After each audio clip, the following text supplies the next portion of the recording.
Video নিয়ে আসলাম, সেটা হলো ইন্ডিয়ার। আসলে এই হাসিনার পতন হওয়ার পরে ইন্ডিয়া যেইভাবে আমাদের দেশকে নিয়ে উল্টাপাল্টা নিউজ করতে আছে, আসলে ওদের কথাগুলো শুনলে গায়ের পশমও দাঁড়ায় যায়, আবার মন চাওয়ার সময় হিট করি। সেটা হলো দেখুন, ওরা অনেক উল্টাপাল্টা কথা বলে এবং কী ধরনের কথা বলে সেইটিও আপনারা এই ভিডিওর মাধ্যমে আমি আপনাদেরকে দেখাবো। আরেকটি ভিডিও দেখাবো যে আপনাদের ডাক্তার ইউনূস স্যার উনি শপথ গ্রহণ করার পরে এবং ইন্ডিয়া ওইটা নিয়ে কী ধরনের কথা বলছে সেটিও আমি আপনাদেরকে দেখাবো এই ভিডিওর মাধ্যমে। আপনারা সবাই ভিডিওগুলো দেখবেন এবং সবার মতামত আমারে অবশ্যই জানাবেন। তো চলুন আমি আর কথা না বাড়াইয়া তার ভিডিওগুলো আমরা দেখি এবং ইন্ডিয়ার নিউজগুলো আমরা এখন দেখি। চলুন। যখন স্বাধীন বাংলাদেশে এই জগা খিচুড়ি একটা অবস্থা হয়ে রয়েছে, তখন সেই দেশের দায়িত্ব কাউকে নিতে হবে। তো সেই দেশের দায়িত্ব তুলে দেওয়া হয়েছে মোহাম্মদ ইউনূসের কাঁধে। তিনি ইতিমধ্যেই প্রধানমন্ত্রীর সমতুল্য একটি পদে শপথ গ্রহণ করেছেন। এই কিছুক্ষণ আগেই তিনি শপথ গ্রহণ করেছেন। আরও এছাড়াও 15 জন উপদেষ্টা রয়েছে যারা এই অন্তর্বর্তীকালীন যে সরকার, সেই সরকারকে তারা এগিয়ে নিয়ে যাবেন, দেশে সুশাসন প্রতিষ্ঠা করবেন এবং তারপর ভোটের মাধ্যমে নতুন সরকার গঠিত হবে, অন্তত এমনটাই আশা। যে দাবি করা হয়েছে নতুন সরকার তৈরি করার আগেই রাষ্ট্রপতি যেভাবে হাতের পুতুল হয়ে রয়েছেন, তিনি দাবি করছেন যে শেখ হাসিনাকে অবিলম্বে যেন ভারত অ্যারেস্ট করে এবং তাকে বাংলাদেশের হাতে তুলে দেয়, তাহলেই নাকি বাংলাদেশের সঙ্গে ভারতের সম্পর্ক ভালো থাকবে। আমি জানি না এখানে রয়েছেন রাজগোপাল বাবু, আরো অনেকে রয়েছেন, তারা বলতে পারবেন যেরকম শর্ত দেওয়ার জায়গা, আমরা বলি না টার্মস অ্যান্ড কন্ডিশনস, এটা দেওয়ার জায়গায় বাংলাদেশ আদৌ আছে কিনা।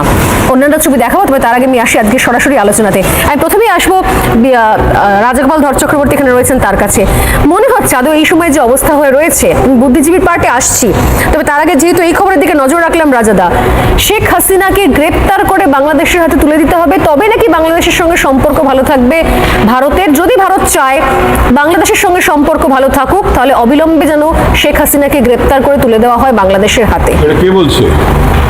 বাংলাদেশের তরফ থেকে বলা হয়েছে। তরফ থেকে কোন কারা বলছে? এটা বিবৃতি দিয়ে বলা হয়েছে প্রেসিডেন্ট মেহবুব উদ্দিন খোকন। ঠিক আছে, যাই হোক মানে ব্যাপারটা হচ্ছে যে এইভাবে কেউ যদি বলে ফেরত দাও, হ্যাঁ আমি স্পেসিফিক্যালি বলে দিই, বাংলাদেশ সুপ্রিম কোর্ট বার অ্যাসোসিয়েশনের প্রেসিডেন্ট, বাংলাদেশ সুপ্রিম কোর্টের বার অ্যাসোসিয়েশনের প্রেসিডেন্ট মেহবুব উদ্দিন খোকন তিনি বলেছেন বিবৃতি। হ্যাঁ, না ও তো ওদের অধিকার আছে বলার, কিন্তু ভারত সরকার এই সমস্ত দাবিকে শুনতে দায়বদ্ধ নয়। ভারত সরকার আমাদের সঙ্গে যে বাংলাদেশের স্বাধীন প্রজাতন্ত্রী বাংলাদেশের যে আমাদের সার্বভৌমদের সম্পর্ক আছে, সেখানে সে দেশের সরকারের তরফ থেকে বা সে দেশে কোনো ট্রাইব্যুনাল যদি তৈরি হয় এবং তারা আইনসঙ্গতভাবে বিধিসঙ্গতভাবে আমাদের কাছে রিকোয়েস্ট করে, তখন সব আসতে পারে। আমরা ভারত বা বাংলাদেশের সঙ্গে কখনোই যেই আসুক না কেন, আমাদের কাছে সবাই আমরা অনেকে ভাবছি আমরা বুঝি ভাসিনা ছাড়া চলবে না, অ্যাবসলিউটলি ম্যাটেরিয়াল। হ্যাঁ, আমাদের 11 বিলিয়ন আমরা ডলারের জিনিস আমরা সেখানে বেচি, সুতরাং ছোটোখাটো মার্কেট মোটামুটি নয়, যেটা যথেষ্ট ভালো মার্কেট। তো আমরা সহজে সে মার্কেটকে হারাতে পারবো না। 4096 কিলোমিটার আমাদের বর্ডার আছে, সুতরাং সেই বর্ডারটাও একেবারে যে কোনো লোক যখন সময় ঢুকে পড়বে এবং অস্থির থাকবে, সেটাও আমরা চাইব না। সুতরাং বাংলাদেশে যেই সরকার আসুক না কেন, সে যদি বিধিসম্মতভাবে দাবি করে আমরা সেটা মানতে চাইব, আমরা সে ধরনের অশান্তি চাইব না। তবে আমরা কি বাংলাদেশ ভারতকে কোনো শর্ত দেওয়ার মতো জায়গায় রয়েছে? না, শর্ত যেখান থেকে নুন থেকে শুরু করে তুলা পর্যন্ত, মানে প্রত্যেক ক্ষেত্রে, এমনকি অ্যাম্বুলেন্স, আমি গতকাল দেখছিলাম যে ভারত সরকারের তরফ থেকে দেওয়া অ্যাম্বুলেন্স, সেগুলোকে আলাদা করে ভাঙচুর করা হচ্ছে। কি অ্যাম্বুলেন্স ভেঙে কোন জাতি তাদের শ্রীবৃদ্ধি করতে পারে আমার জানা নেই, কিন্তু ভাঙচুর করা হয়েছে কারণ সেখানে ভারতের লোগো রয়েছে বলে। ইন্দো বাংলাদেশ যে প্রকল্পের চুক্তির আওতায় এতগুলো অ্যাম্বুলেন্স পাঠানো হয়েছিল ভারতের তরফ থেকে, সেগুলোকে ভাঙচুর করা হয়েছে। বলুন। হ্যাঁ, দেখুন মানে মুশকিলটা হচ্ছে যে আন্দোলন ছাত্ররা শুরু করেছিল, যে কোনো আন্দোলন যদি বাড়াবাড়ি হয়ে যায় তখন নিয়ন্ত্রণ থাকে। আমাদের এখানে নকশালবাড়ির আন্দোলন ছিল, ভালো ভালো ছেলেমেয়েরা এসেছিল, বাড়াবাড়ি করতে গিয়ে পুরোটাই অন্যরা দখল নিয়ে নিল, আন্দোলন শেষ হয়ে গেল। এখানেও ঠিক তাই ঘটেছে, একটা মানে স্বচ্ছতার আন্দোলন সেখানে তৈরি হয়েছিল। সেখানে আমরা মোটামুটিভাবে সবাই দেখেছি, আমার কাছে যাবতীয় তথ্য আছে 2008-এর ইলেকশনের পর থেকে 2014, 2018, 2024 জানুয়ারি মাসে যে ইলেকশন হলো, একটা ইলেকশন এখানে নীতিসঙ্গতভাবে ঘটেনি, ব্যাপকভাবে সেখানে হিউম্যান রাইটস ভায়োলেশন হয়েছে, সেখানে অন্য পার্টিকে দাঁড়াতে দেওয়া হয়নি। এই যে স্বৈরাচার যদি কেউ করে, স্বর্ণালী একটা কথা বলবো, গণতন্ত্র ব্যাপারটা হচ্ছে এমনই, যদি আপনি কিছুদিন মানুষকে সেটা দেন, তারপরে আপনি যদি বলেন আর গণতন্ত্র পাবেন, it's not reversible. Democracy is not reversible. একবার মানুষ যদি তার স্বাদ পায়, সে তার সম্মান রক্ষা করবে, গণতান্ত্রিক অধিকার রক্ষা করবে। কিন্তু এটা দেখো, চায়না বা পাকিস্তানে যদি কিছু ঘটে, অনেক কিছুই ঘটতে পারে, মানুষ সেভাবে পথে নেওয়ার জায়গা নেই। কিন্তু বাংলাদেশে যেটা ঘটেছে, খেয়াল রাখতে হবে, একটা স্বৈরাচারী ব্যাপার ব্যাপকভাবে ঘটেছিল, তার একটা স্বতঃস্ফূর্ত প্রতিবাদ ঘটেছে। পরবর্তীকালে আমরা দেখেছি বাংলাদেশে যে কোনো আন্দোলন, ছোটোখাটো আন্দোলন, বন্যা হতো, আমি বহুবার বাংলাদেশে গিয়ে দিচ্ছি, সামান্য বন্যা ভারত তার দায়ী। এই একটা ভারত বিরোধী প্রচার, যেটা আগে শুধুমাত্র বাংলাদেশে ছিল, এখন সমস্ত আমাদের নেবারিং কান্ট্রিতে ছড়িয়ে পড়েছে। এই জায়গায় দাঁড়িয়ে যেটা ভারত বিরোধিতা করবে, জামাত আছে, আমরা ভেবেছিলাম পুলিশকে মেরে ধরে টাঙিয়ে দেওয়া হচ্ছে ফুটব্রিজের নিচ থেকে, উল্টো করে ঝুলিয়ে, বিভৎসদী সেই দৃশ্য। অথচ সেখান থেকে লোকজন ভিডিও করে রিল বানাচ্ছে, আপলোড করছে সোশ্যাল মিডিয়ায়, ওপরে লিখে দিচ্ছে ভারতের দালাল। মানে এতটাই ভারত বিদ্বেষ। আমি আসছি আপনার কাছে, তবে তার পাশাপাশি আমি এই মুহূর্তে ব্রেকিং নিউজে নজর রাখবো। বাকিদের কাছে আসার আগে আমি বলছিলাম ঘড়ির কাটায় 7:17 আর কিছুক্ষণ। আমি পাপিয়াদের কাছে আসার আগে একটা এই মুহূর্তে ভিডিও এসছে, সেটা না দেখিয়ে পারছি না। যারা বলছেন যে এটা মানুষের ছাত্রছাত্রীদের আন্দোলন, একটা আন্দোলনের নমুনা দেখাই একবার। বাংলাদেশে গণভবন লুট আন্দোলনকারীদের, এবং সেই লুট কেন করা হচ্ছে, সরকারি সম্পত্তি কেন লুটা হচ্ছে, তো আমাদের টাকাতেও রয়েছে, আমাদের টাকাও রয়েছে। প্রশ্ন করেছিলেন এক সাধারণ জনতা, তাকে অভব্য ভাষায়, অকথ্য ভাষায় আক্রমণ করা হয় প্রতিবাদী মহিলাকে। সেই ভিডিও ইতিমধ্যে ভাইরাল হয়েছে, দেখাতে অনুরোধ করবো একবার, এটা অডিওটা আপ করে দেখাতে বলবো।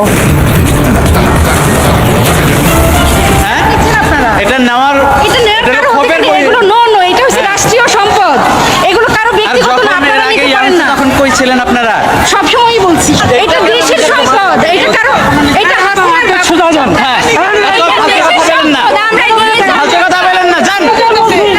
আমরা দেশের সম্পদ নিয়ে যাব, এটা আমাদের দেশ, আমাদের সম্পদ। তারা এটা কোন জায়গা থেকে আনলেন? আপু বলতে পারেন। ভিতর থেকে টাকার আরেকটি গাড়ি রীতিমতো নিশ্চিন্ত হয়ে যাচ্ছে। সাধারণ মানুষ যে যা পারছেন তাই নিয়ে তারা চলে যাচ্ছেন, এবং তারা বলছেন তো কি এটা নিজেও জানি না। এটা কোথায় নিয়ে যাচ্ছেন? বাসায়। আপনারা কয়জন? দুইজন। এটা কোথায় পেয়েছেন? এটা পিছিয়ে রুমের ভিতরে। এটাকে treadmill. Treadmill, printer, sofa, chair, sari, গয়না, ট্রে, কাপ, ডিশ সব নিয়ে চলে গেছে, শুধুমাত্র বইটা নিয়ে যায়নি। পাপিয়াদি, রাহুল আনন্দ এবং তার স্ত্রীকে এক কাপড়ে বাড়ি ছাড়তে হয়। অবাক হয়ে গেলাম। 300-র বেশি বাদ্যযন্ত্র পুড়িয়ে ছাড়খাড় করে দেওয়া হয়েছে। শুধুমাত্র আমি জানি না মানে কোন আগ্রাসন থেকে ঘটনা হতে পারে, অথচ এখনো এপারের বুদ্ধিজীবীরা, শিল্পী, সাহিত্যিকরা, অভিনেত্রীরা তারা বলছেন যে বাংলাদেশ শান্ত হোক, আমরা প্রার্থনা করি, প্লিজ কোনো ভুলভাল পোস্ট করবেন না। এটার কি মানে? ভুলভাল পোস্ট মানেটা কি? সব তো শেষ হয়ে যাচ্ছে। সাংস্কৃতিক সন্ত্রাস তার মানে কোনো মানে রাখে না আমাদের বর্তমান সরকারকে। সাংস্কৃতিক সন্ত্রাস চলছে, সেটা কোনো মানে রাখে না। আপনারা চুপ করে থাকবেন, আপনারা মুখে সেলোটেপ লাগিয়ে রাখুন, দেখুন না কি হয় সেই জল মাপার পদ্ধতি। তা তো নয়, ওরা বয়কট করছে। আপনারা সমস্ত ভাইরাল হয়েছে, সব দোকানে তারা যাচ্ছে, তারা বলছে বয়কট ইন্ডিয়া, ইন্ডিয়ান প্রোডাক্টগুলো বয়কট করো।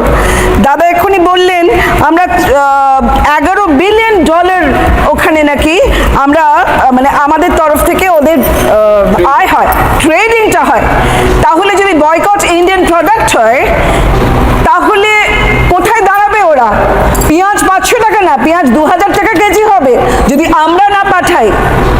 এই যে ছাত্র আন্দোলনটা শুরু হলো, পেছনে পাকিস্তান থাকুক, চায়না থাকুক, ছাত্র শিবির ছিল, বিএনপি, জামাত, এরা ছিল সবাই। বয়কট ইন্ডিয়ান হসপিটাল করতে পারে না? এক্স্যাক্টলি, ইন্ডিয়ান হসপিটাল বয়কট, তবে কেমন হয়েছে তা করতে। আমাদের বাইপাসের ধারে যে কটা হসপিটাল, সেখানে শুধু বাংলাদেশি পেশেন্টরা রয়েছে, তারাই আসেন।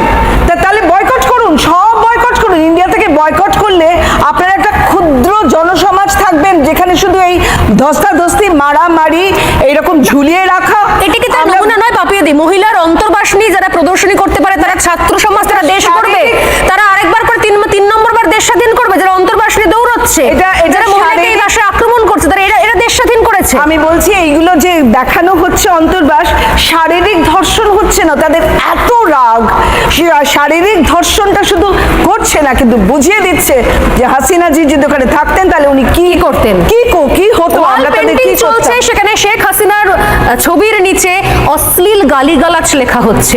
আমি একদম যদি শেষের দিকে এসে রাজপুত্রের কাছে একবার আসবো। রাজপুত্র জানেন শাপলা প্রোডাকশনের মালিক সেলিম খান এবং তার পুত্র শান্ত খান যে এই দেশে এসে অভিনয় করে গেছে। গণপিটুনি ভয়ঙ্কর, বাবা এবং ছেলেকে পিটিয়ে পিটিয়ে পিটিয়ে তার মা পরিবারের সামনে শেষ করে দেওয়া হয়েছে। বাবা ছেলের কবর দেখতে হচ্ছে তার পরিবারকে। ভীষণ ভীষণ আনফর্চুনেট। এই ভদ্রলোক শাপলা মিডিয়ার যিনি কর্ণধার সেলিম খান আমার বাবার খুবই পরিচিত। তার ছেলে শান্ত খান, তার আমার বাবার কাছে ওয়ার্কশপে আসার কথা ছিল এবং আমার বাবার এই পরিবারের সাথে খুবই ভালো বন্ধুত্ব বা পরিচয় ছিল। যাকে খুব আনফর্চুনেট ব্যাপার এটা, কিন্তু বুঝতে হবে একটা জিনিস, এই জিনিসটা যে ঘটলো না পরপর সাজালে দেখতে পাবো আমরা। মনে হয় এখানে যারা প্যানেলিস্ট রয়েছে আমরা এই বিষয়ে আমরা মনে হয় ইউনানিমাসলি একইভাবে এটা নিন্দা করতে পারি, এখানে কেউ কারোর সাথে বিরোধিতা নেই। কিন্তু একটা জিনিস বুঝতে হবে যে কোনো দেশে এ ধরনের ঘটনা ঘটলে সবার আগে সেটা প্রতিচ্ছবি কিন্তু আজকের যুগে বর্তমান যুগে দেখা যায় সেটা সোশ্যাল মিডিয়াতে। সোশ্যাল মিডিয়াকে একটু মনিটর করলে একটা দেশের মোটামুটি ভাবগতিকটা বোঝা যায় অ্যালগোরিদম শব্দটার কারণে। যখন শেখ হাসিনার সরকার চলাকালীন বলা হচ্ছিল একটা বাংলাদেশের অ্যালগোরিদমটাকে দেখলে দেখা যাচ্ছিল যে Mizanur Azhari for prime minister এটা নাকি ট্রেন্ডিং ছিল বাংলাদেশে, তার অ্যালগোরিদমটা দেখেই বোঝা যাচ্ছিল যে কি পরিমাণ র্যাডিকালাইজেশন হচ্ছে বাংলাদেশের বুকে। তখন কিন্তু শেখ হাসিনার সরকারের সাবধান হওয়া উচিত ছিল, যেটা হয়নি। এবং এক সেকেন্ড, আমি আপনার সময় কোনো মন্তব্য করিনি, আমি শুধু একটা কথা বলছি যে আনঅর্গানাইজড অ্যাজিটেশন যখনই কোনো দেশে যে কোনো দেশে হয় সঙ্গে সঙ্গে কিন্তু অপরচুনিস্ট র্যাডিক্যালিস্টরা সেটার দখল নেয়, হাইজ্যাক করে যে কোনো আন্দোলনকে। আমার তো একটাই প্রশ্ন ছিল, এবারের বুদ্ধিজীবীরা এগুলোকে চুপ করে মেনে নিচ্ছেন কিভাবে? না আমি জানি, আমার আরো কমাস যাবে, আরো আমি দেখছিলাম, আমি একটা ছোট্ট জিনিস শেয়ার করি, আর কমাস বাদে আমি জানি একজন লিখছিলেন, আমি সোশ্যাল মিডিয়ায় পড়ছিলাম যে এবার হয়তো এই রাহুল আনন্দের পরিবার বা এরকম ধরনের আরো অনেক পরিবার, শিল্পীর পরিবার এখানে চলে আসবেন। তারপর তাদের পরবর্তী প্রজন্ম এপারে থেকে যাদবপুরে পড়াশোনা করে তারা বলবে হয়তো যে এ দেশটা খুব খারাপ, ওই দেশের পাশে আমাদের দাঁড়ানো দরকার, কারণ তারা ইতিহাস ভুলে যায়। যেভাবে আমরা ৭১ ইতিহাস ভুলে গেছি, যেভাবে চূড়ান্ত ধর্মনিরপেক্ষ হয়ে উঠবে, এটা কি করে হতে পারে? সোনালি, একটা কথা একটু বলবো, 2 মিনিট সময় নিতে চাই। যে বাংলাদেশে এই যে অবস্থা, যে সম্পূর্ণভাবে ভারত বিরোধিতা সেটা তো এসেছে, কিন্তু খেয়াল করতে হবে যে সেখানে একটা ইসলামাইজেশন প্রসেস শুরু হয়েছে বহুদিন। হ্যাঁ, শুরু হয়েছে 1901 সাল থেকে। 1 মিনিট, 1901 সালে যেখানে হিন্দু পপুলেশন ছিল 34%, সেটা প্রত্যেক বছর কমেছে, প্রত্যেক বছর কমতে কমতে 22-এর সেন্সাস যেটা কিছুদিন আগে দেখা গেল 7.5%। এই নয় প্রসেসটা আজকে শুরু হয়েছে, প্রসেসটা কিন্তু অখণ্ড ভারতেই ছিল। তখন তারা ভারত ছাড়া ভাবতে পারত না। অর্থাৎ ইসলামাইজেশন প্রসেস সেটা এসেছে, মুজিবুরকে তারা ভেবেছিল ইসলামের প্রতিনিধি হবে, উনি হননি, সরিয়ে দিয়েছে। এবং তারপরে যতগুলো সেকুলার, আজকে মুজিবের মূর্তি ভাঙলো কেন? একটা আইডল, পৌত্তলিকতা তারা একেবারেই সহ্য করতে পারে না। আমার তো এখানেই প্রশ্ন, মূর্তি তাদের কাছে হারাম মনে হয়েছে। আমি দুটো ছবি আবার দেখে শেষ করব। একদিকে ঢাকায় যেখানে ক্যাসেট পুড়িয়ে দেওয়া হয়েছে, হাজার হাজার ক্যাসেট, তার মধ্যে না জানি কত সিনেমা, কত গান, কত কালজয়ী সমস্ত তথ্য নথি শেষ হয়ে গেল। আর অন্যদিকে বাদ্যযন্ত্র, রাহুল আনন্দের বাড়ি, যাকে রাতারাতি এক কাপড়ে দেশ ছাড়তে হয়েছে। এখনো পর্যন্ত এদেশের শিল্পীরা, এদেশের গায়ক গায়িকারা, এদেশের সঙ্গীত জগতের মানুষজনরা, কবি সাহিত্যিকরা চুপ করে রয়েছেন, শুধু আহা উহু করছেন, রাহুলের ছবি শেয়ার করছেন, আসল কথা লেখার ক্ষমতায় পেলেন না, সাহসে কুলোলো না। তাদের জন্য আমার একটাই প্রশ্ন, আর কতদিন চুপ করে থাকবেন? আর কত? যখন স্বাধীন বাংলাদেশে এই জগা খিচুড়ি একটা অবস্থা হয়ে রয়েছে, তখন সেই দেশের দায়িত্ব কাউকে নিতে হবে। তো সেই দেশের দায়িত্ব তুলে দেওয়া হয়েছে মোহাম্মদ ইউনূসের কাঁধে। তিনি ইতিমধ্যেই প্রধানমন্ত্রীর সমতুল্য একটি পদে শপথ গ্রহণ করেছেন। এই কিছুক্ষণ আগে তিনি শপথ গ্রহণ করেছেন। আরও এছাড়াও 15 জন উপদেষ্টা রয়েছে যারা এই অন্তর্বর্তীকালীন যে সরকার সেই সরকারকে তারা এগিয়ে নিয়ে যাবেন, দেশে সুশাসন প্রতিষ্ঠা করবেন এবং তারপর ভোটের মাধ্যমে নতুন সরকার গঠিত হবে, অন্তত এমনটাই আশা। সেখানে যে সমস্ত বৈষম্য বিরোধী ছাত্ররা ছিলেন তাদের মতামত নেওয়া হয়েছে, তাদের দাবি দেওয়াকেও রাখা হয়েছে। এখন প্রশ্ন হচ্ছে যে কে মোহাম্মদ ইউনূস, তার পরিচয় কি, কেন তাকে এতটা গুরুত্ব দিচ্ছে বাংলাদেশ এই মুহূর্তে? চলুন এক নজরে আমরা মোহাম্মদ ইউনূসকে একটু চিনে নিই। কে এই মোহাম্মদ ইউনূস? 2006 সালে নোবেল শান্তি পুরস্কার পান মোহাম্মদ ইউনূস। আর কি তথ্য পাওয়া যাচ্ছে তার সম্পর্কে? কেন নোবেল পুরস্কার? গ্রামীণ ব্যাংক প্রতিষ্ঠার জন্য তিনি নোবেল পুরস্কার পান। আরো কিছু তথ্য রয়েছে মোহাম্মদ ইউনূস সম্পর্কে। হাসিনার আমলে অর্থাৎ শেখ হাসিনার আমলেই জালিয়াতির অভিযোগ ওঠে এই মোহাম্মদ ইউনূসের বিরুদ্ধে এবং তছরূপের অভিযোগে 200টিরও বেশি মামলা হয় মোহাম্মদ ইউনূসের বিরুদ্ধে, মাথায় রাখতে হবে। তারপরে আর কি তথ্য পাওয়া যাচ্ছে? আচ্ছা বেশ, আপনাদেরকে জানিয়ে রাখি যে মামলাগুলি তার বিরুদ্ধে ছিল সেই সমস্ত মামলাগুলি বাতিল করা হয়েছে, তাকে একেবারে ঝাড়া হাত পা করে দেওয়া হয়েছে এবং ঝাড়া হাত পা করে দেওয়ার পর তাকে ফের একবার একটা গুরুত্বপূর্ণ পদে নিয়ে আসা হয়েছে। এবং বৈষম্য বিরোধী ছাত্রদের মধ্যে যারা ছিলেন, কেউ বলছেন সেই মহল থেকেও তার এই নামটা উঠে এসেছে, কারণ তার উপর তারা নাকি ভরসা রাখছেন, তাকে তারা দায়িত্ব দিতে চাইছেন। আমরা আপনাদেরকে শোনাবো যে নাহিদ ইসলাম ছাত্র নেতা তিনি কি বলছেন, শুনুন একবার। জন্য সরকারের প্রধান উপদেষ্টা হিসেবে সর্বজন গ্রহণযোগ্য নোবেল পুরস্কার বিজয়ী আন্তর্জাতিক খ্যাতিসম্পন্ন ব্যক্তিত্ব ডক্টর মোহাম্মদ ইউনূসের নাম প্রস্তাব করেছিলাম।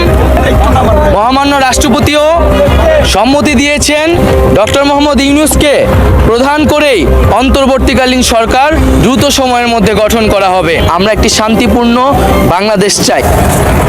যে মোহাম্মদ ইউনূস আদতে দেশেই থাকতেন না, তিনি সম্প্রতি দেশে ফিরে এসেছেন এবং তিনি বলছেন যে চক্রান্ত করলে দেশ এগোবে না। কি বলছেন তিনি একবার শোনাবো আপনাদের। এবং নতুনের জন্য যে বাংলাদেশ পেলাম, সে বাংলাদেশ যেন অত্যন্ত দ্রুত গতিতে এগিয়ে চলতে পারে, সেটাই হলো আমাদের শপথ। সেটা আমরা রক্ষা করতে চাই, এগিয়ে যেতে চাই এবং আমাদের মধ্যে বিবাদ দ্বন্দ্ব যা কিছু আছে সরিয়ে ফেলতে চাই। যারা বিপথে গেছে তাদেরকে পথে আনতে চাই। যাদের একসঙ্গে আমরা শৃঙ্খলার ব্যাঘাত হচ্ছে, মানুষকে আক্রমণ করছে, ঘরবাড়ি জ্বালিয়ে দিচ্ছে, সম্পদ জ্বালিয়ে নষ্ট করছে, চুরি হচ্ছে, দিয়ে যাচ্ছে, অফিস আদালতে আক্রমণ করছে, সংখ্যালঘুদের উপর আক্রমণ করছে, এগুলো হলো ষড়যন্ত্রের অংশ। কথাটা হলো যে আজকে তিনি যখন দায়িত্ব নিচ্ছেন, মোহাম্মদ ইউনূস বলছেন যে চক্রান্ত বন্ধ করতে হবে, দেশ হিংসা বন্ধ করতে হবে, হানাহানি চলবে না। কিন্তু এই যে 5 তারিখের পর অর্থাৎ শেখ হাসিনা যখন পদত্যাগ করে দেশ ছেড়ে চলে গেলেন, তারপর থেকেই তো তিনি জানতেন যে তিনি অন্তর্বর্তীকালীন সরকারের অন্যতম উপদেষ্টা হতে চলেছেন, মুখ্য উপদেষ্টা হতে চলেছেন। তখন তো তিনি একবারও বার্তা দেননি। তিনি আজকে এসে এই বার্তা দিচ্ছেন যে হিংসা বন্ধ করতে হবে। কিন্তু যখন তিনি বলছেন ততক্ষণে তো দেশ জ্বলছে, ততক্ষণে তো জলের গান খ্যাত রাহুল আনন্দর বাড়িতে, তার রেকর্ডিং স্টুডিওতে সবকিছু ছাড়খাড় হয়ে গিয়েছে। তার ছোটবেলা থেকে বানানো 3000 বাদ্যযন্ত্র ধ্বংস হয়ে গিয়েছে। যে বাড়িতে একাধিক আন্তর্জাতিক খ্যাতিসম্পন্ন মানুষ এসে গান শুনে গিয়েছেন, ইমানুয়েল ম্যাক্রোন বা অন্যান্য আন্তর্জাতিক খ্যাতিসম্পন্ন মানুষ, সেই বাড়িটা আজ আর নেই, ধূলিসাৎ হয়ে গিয়েছে। সেই জায়গা থেকে কি করে এই রকম ভাবে এই যখন ঘটনাগুলো ঘটছে সেখানে এভাবে নির্লিপ্ত হয়ে একটা নতুন বাংলাদেশের স্বপ্ন দেখাতে পারেন? আমরা একদম যে ছবিগুলো দেখতে পাচ্ছি, ইমানুয়েল ম্যাক্রোর সঙ্গে রয়েছেন রাহুল আনন্দ এবং সেটা তাঁর বাড়ি। এই বাড়িটা আমরা দেখে অভ্যস্ত, এই ধানমন্ডির এই বাড়িটা দেখে অভ্যস্ত। এটা সেই সুন্দর বাড়ি রাহুল আনন্দ, আর এই বাড়িটা সেই বাড়ি, কিন্তু সেই বাড়িটা দেখে আমরা অভ্যস্ত নই। আমাদের চোখ এই আগুন দেখলে কষ্ট পায়, আমাদের চোখ আমাদের মন ব্যথিত হয় এই আগুন দেখলে।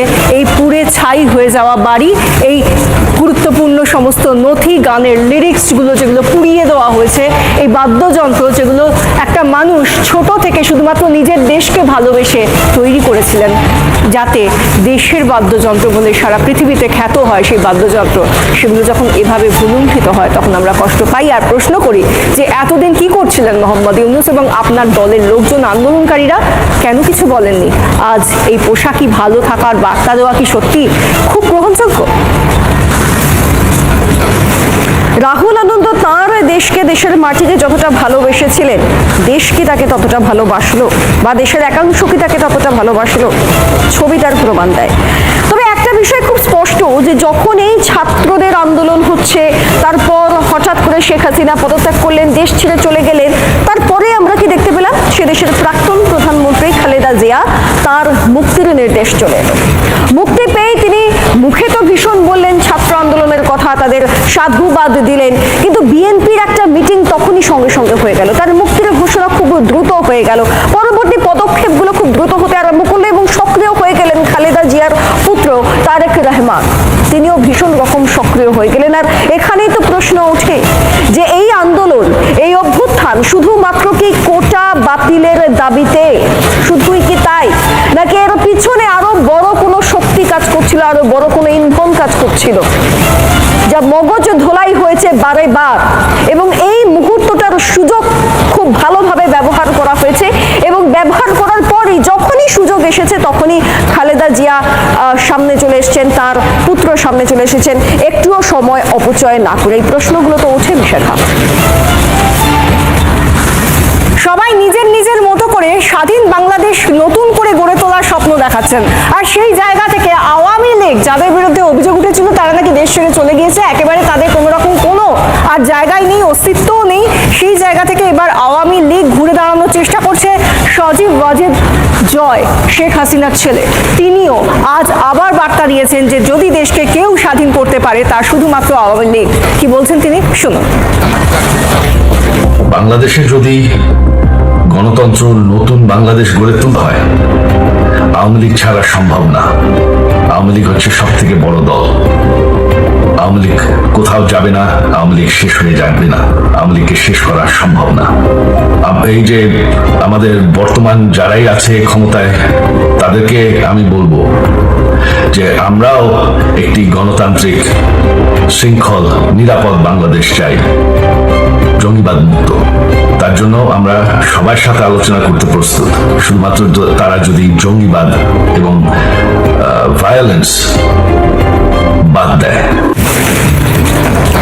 শেখ হাসিনা তিনি পদত্যাগ করে গণভবন ছেড়ে চলে যাওয়ার পর গণভবনের পরবর্তী ছবিটা আমরা দেখেছিলাম, সেখানে লাগাতার চলেছিল লুটতরাজ, সেখানে ভাঙচুর, এমনকি সেখানে হাঁস মুরগি পোশাক অন্তর্বাস কোনো কিছুই বাদ যায়নি, যা ছিনিয়ে নিয়ে চলে যাওয়া হয়েছে, এবং সেই ছবি আমরা বারবার দেখেছি, সেখানে কিছুই বাদ যায়নি, গোটা গণভবনটা আর বাসযোগ্যই হয়নি।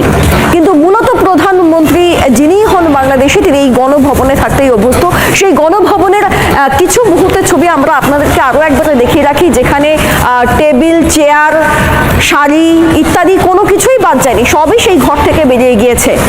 সুইমিং পুলে মানুষ ঘুরে বেরিয়েছেন, কার্যত তছনছ, ফ্রিজ খুলে খুলে দেখানো হয়েছে কি আছে কি নেই, খাওয়া দাওয়া চলেছে জমিয়ে।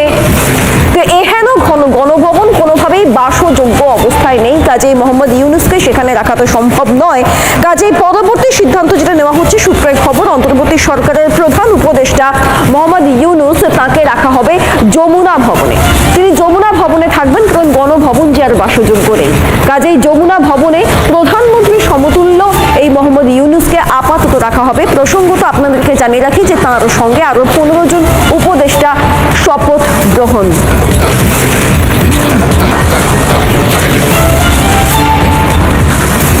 এই জায়গা থেকে একটার পর একটা যখন প্রশ্ন উঠে আসে, সেই জায়গায় মার্কিন যুক্তরাষ্ট্রের তরফ থেকে যখন অন্তর্বর্তীকালীন সরকারের মুখ্য উপদেষ্টা হিসেবে মোহাম্মদ ইউনূস তখনও পর্যন্ত শপথ গ্রহণও করেনি, তখনই মার্কিন যুক্তরাষ্ট্রের পররাষ্ট্র দপ্তরের তরফ থেকে মুখপাত্র যিনি, তিনি জানিয়ে দিলেন যে না, আমরা কিন্তু এই অন্তর্বর্তীকালীন সরকারের সঙ্গে হাত মিলিয়ে কাজ করতে চাই।